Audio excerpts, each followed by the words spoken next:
నిన్ను నేను ఆదుకుంటాను, నేను నిన్ను ఆదుకుంటాను.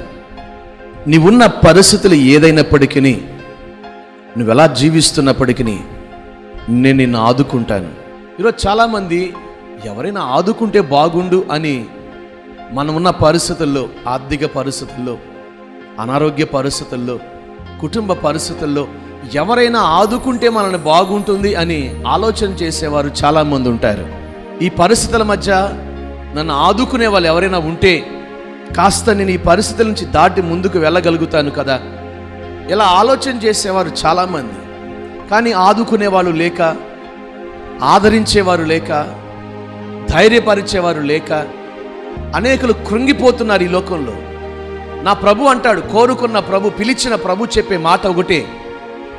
ఏమని చెప్తున్నాడనంటే, నేను నిన్ను పిలుచుకున్నాను, హల్లెలూయా, నేను నిన్ను ఏర్పరచుకుని ఉన్నాను, కాబట్టి నేనే నిన్ను ఆదుకుంటాను.